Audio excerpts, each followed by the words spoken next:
today's video, we're going to discuss homomorphisms and isomorphisms. You should not confuse the word homomorphism with the word homeomorphism, as the word homomorphism has to do only with abstract algebra, and homeomorphism has to do with topology.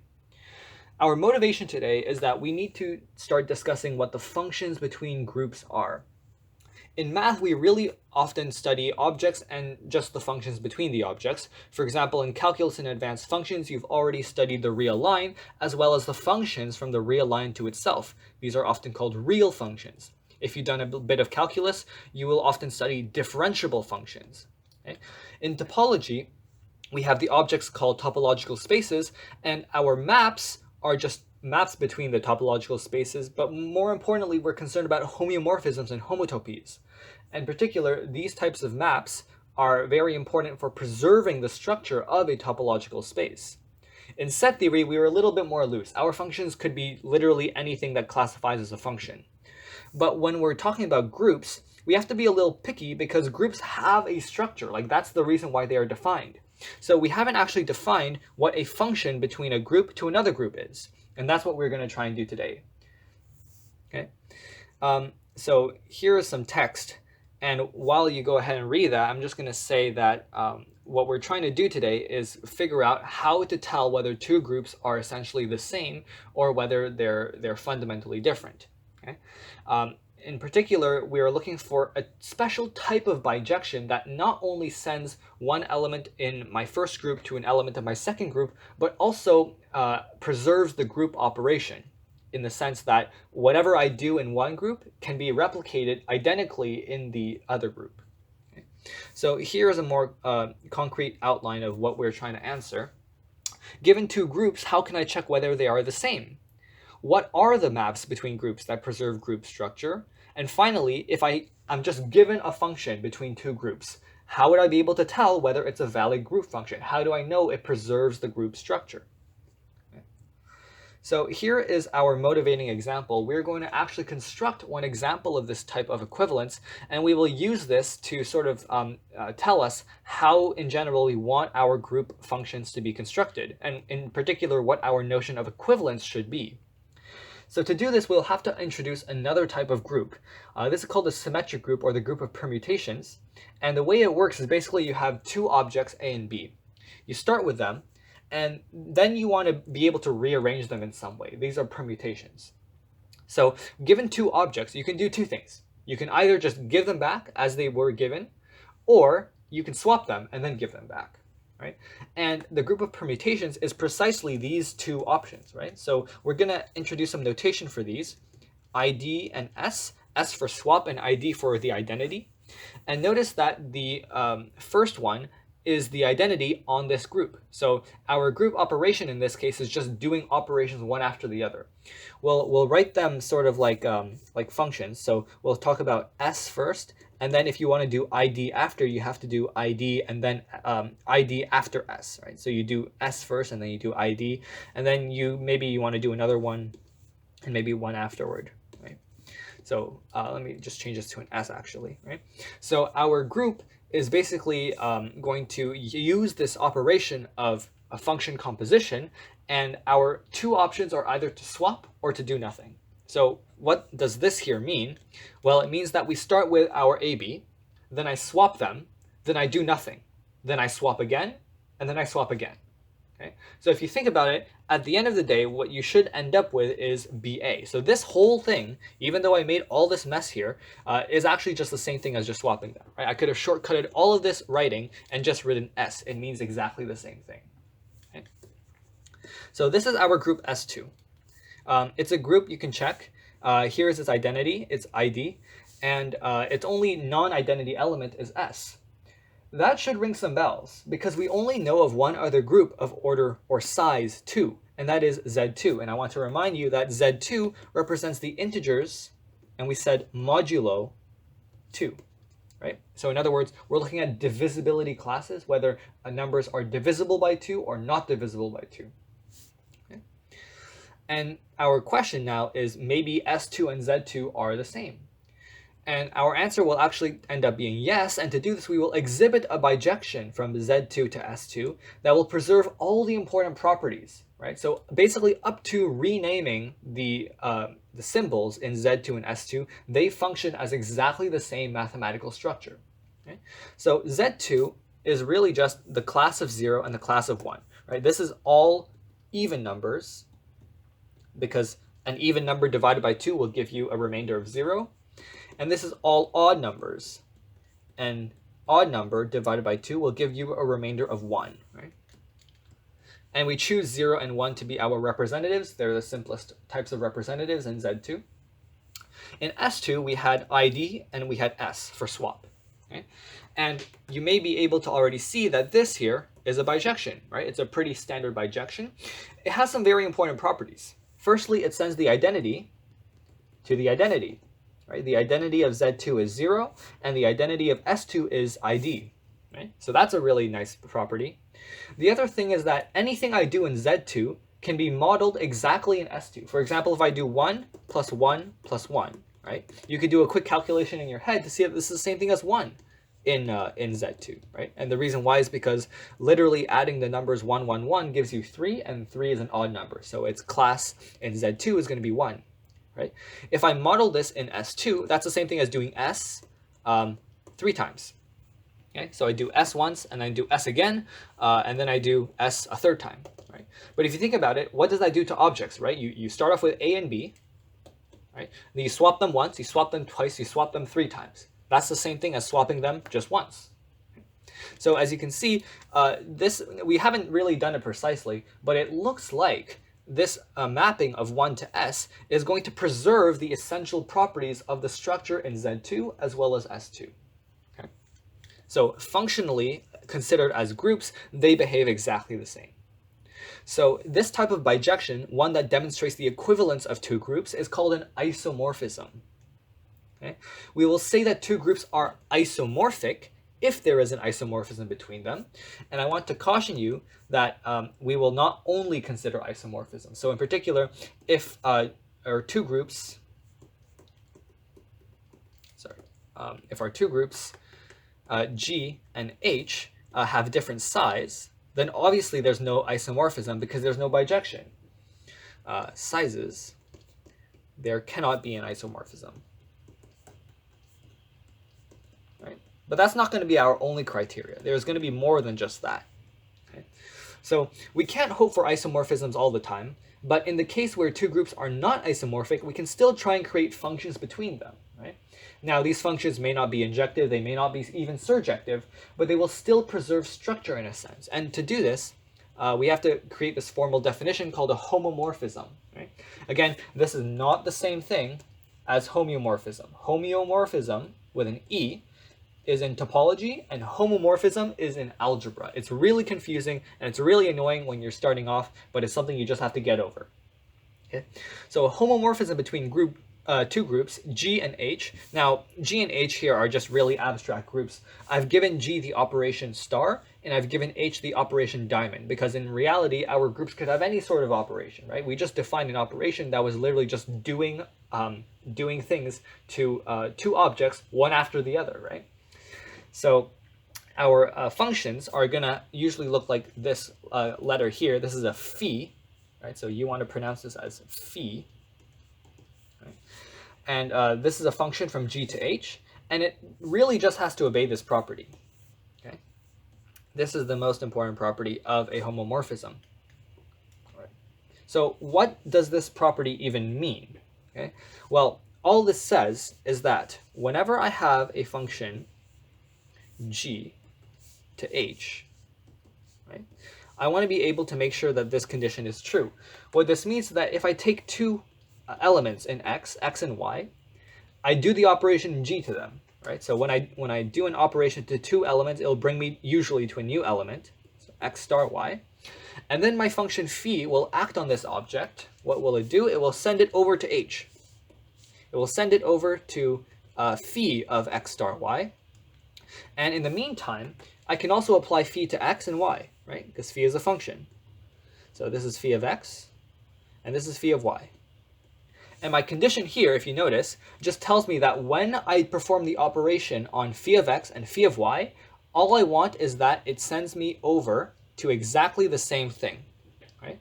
So this was one path, and this is a second path, right? And they basically have to end up becoming the exact same thing. Right? The reason why this is important is because it allows you to, in a formula, say that the group structure is preserved by phi. When I perform the operation on two elements in G, right, that is mirrored in what I do in H. So if I do the operation x star y in G, that's the same thing as doing the operation to the images of x and y in H. Okay. All right, so I think I erased something here, but an isomorphism is the thing that we were looking for. It's our special bijection. And now that we know what a homomorphism is, we can just simply say that an isomorphism is a bijective homomorphism. Right?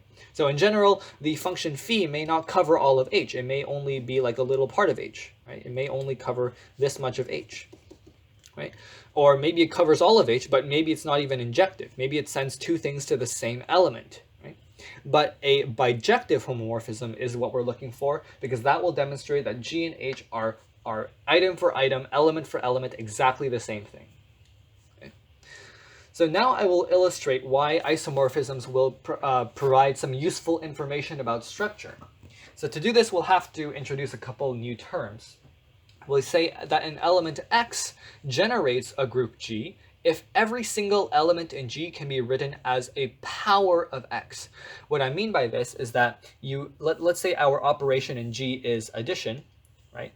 And I'll write it as multiplication after. But that means is that every element, let's say G is in G, then we can write G as just a sum of X's, right? Or we could also invoke the inverse of X. That also works as well, right? Written multiplicatively, so this is with addition. Written multiplicatively, this just means that G is equal to x times x times x times, like a certain number of times, or we could take inverses as well. Okay, so this is why we call it power. Here, it's a little confusing, but the point is that we're really only isolating structure. So the symbol here, right, it doesn't actually matter. Right? It could be a plus, it could be a times. Essentially what you're doing is performing the operation on x a certain number of times. So an example of this is given by the groups that we've already studied, Zn and Z. These are generated by 1, and this is kind of obvious, but any positive number in Z is just a sum of n times 1. And in Zn, you can do the exact same game, and if you want to get negative numbers, you could add together the inverse of 1, which is negative 1, and that would give you pretty much everything in Z. So we say that Z is generated by 1. You could also say that Z is generated by negative 1. That is also a fair thing to say. Okay. But now, what does this thing tell us? Well, since we know that Z2 in particular is generated by 1, and Z2 is isomorphic to S2, and 1 was the generator here, right? Remember that in our isomorphism, 1 was sent to swap in S2, right? So what we can say is that swap is the generator of S2, and that's something that we wouldn't have known beforehand, right? We know that 1 generates Zn and Z because you can just add 1 a certain number of times in order to get any other element. But by this isomorphism, we can also extract the information that swap generates S2, and that's also kind of obvious if you think about it. How can you create all the types of permutations in S2? Well, swap does the trick, right? You can either swap something once, or you can swap something twice. Swapping something twice is the same thing as giving it to me as is, right? So we say that swap generates S2. Another very important definition is abelian. We say that a group is abelian if its elements commute. And commute sounds like a very strong word, but really all it means is that you can swap the symbols around whenever you want. Okay? All the groups that we've seen so far commute. In particular, Zn and Z are also abelian. And this is because, of course, addition commutes. You can add numbers in whatever order you want. If I say 3 plus 2 plus 1, that's the same thing as 2 plus 1 plus 3, or any other combination of 1, 2, or 3 you could come up with. Right? So these two are abelian, and by the isomorphism, so is S2. Right? So if we know that Z2 is abelian, then we can infer from the isomorphism that S2 is also abelian. Okay? Of course, isomorphisms are bijections, so the size of a group is preserved by isomorphisms. And this is because, of course, bijections preserve size. That was basically the whole idea of cardinality in set theory. Now, so far we've considered all these very nice types of groups, groups that have to do with integers, objects that we're very familiar with. Now we're going to end it off with a spicy example. This is called the dihedral group of order 3. It is similar to the symmetric group in that it has to do with the way a permutation can act on an object. So instead of our object just being 3 random objects like A and B or C, we now have ourselves a triangle. This is a geometric shape. Right? So our dihedral group is not going to be itself the triangle. It's going to be the types of ways we can change the triangle in order for it to look exactly as it was before. So if you think about it, there are only a few things that you can do to a triangle in order to make it look exactly like this. And I'm going to number the vertices just to make it easier to see. The first thing you can do is you can do absolutely nothing. So do nothing. Okay? This is going to be our identity on our group. So when you do nothing, right, you're literally just like taking the triangle and putting it back down. You're doing absolutely nothing to it. But you could also rotate by 60 degrees. So let's say rotate clockwise by 60 degrees. And once I do that, notice that this is the new numbering of vertices, and it still looks like exactly the same thing. So this is one potential operation we could do. If you do this again, you'll get a different configuration, right? And now this is the new numbering. Okay? We will call rotate R. Okay? So this R is going to be an element of our group, but so is RR, or R squared in short. Right? So if we do R squared, this is another element. Lastly, we could also swap, or flip. So I'll call this flip, and I'll represent it by an F. And all this does, if you take a good look at where we started, all it does is that it flips it around this axis. Okay, so it takes your triangle, it flips it around, and that's the end of it. Right? There are a few more permutations you could do to the triangle, and this just comes from relabeling the vertices. So I want you to figure out how do you get this guy and that guy, and the answer is that it's a combination of flipping and rotating. Right? So I'll do the first one for you.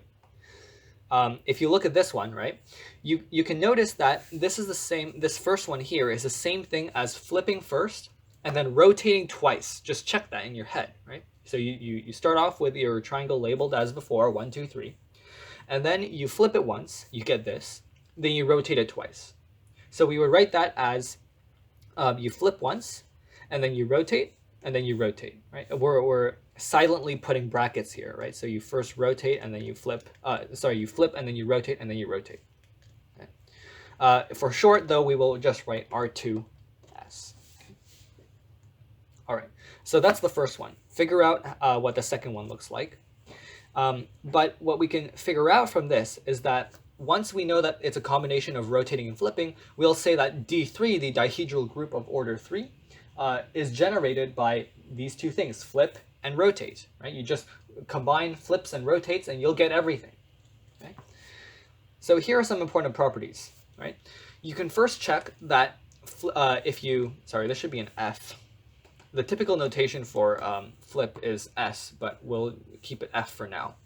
So if you flip and then rotate, that's the same thing as rotating the other way and then flipping, right? So here we rotated clockwise, but of course, rotate inverse, it would be flipping it the other way, 60 degrees.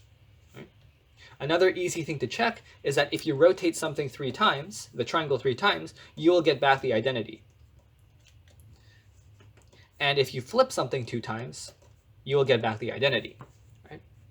So here, I should have a not in front of the word abelian. But because of this property, right, D3 is not abelian. Okay? If it was abelian, then FR inverse, FR would be the same thing as RF, but this is clearly not true, right? And so what we can conclude from this is that you might have thought originally that there are 1, 2, 3, 4, 5, 6 different configurations of the triangle. And so, the number 6 only appears in one other group that we know, and that is Z6. So Z6 is not isomorphic to D3, right? And this is because Z6 is abelian. If there was an isomorphism from Z6 to D3, then we would have that D3 is also abelian. But we've just checked that D3 is not abelian. You can verify this one for yourself. Okay? So lastly, connecting this all back to our topology, our motivating question is going to be this. So now we have a few types of groups that we've discovered. And we're wondering now whether for every single group that I can think of, I can construct a topological space whose fundamental group is isomorphic to my group G. Okay? So, for example, an answer has already been given for the group Z.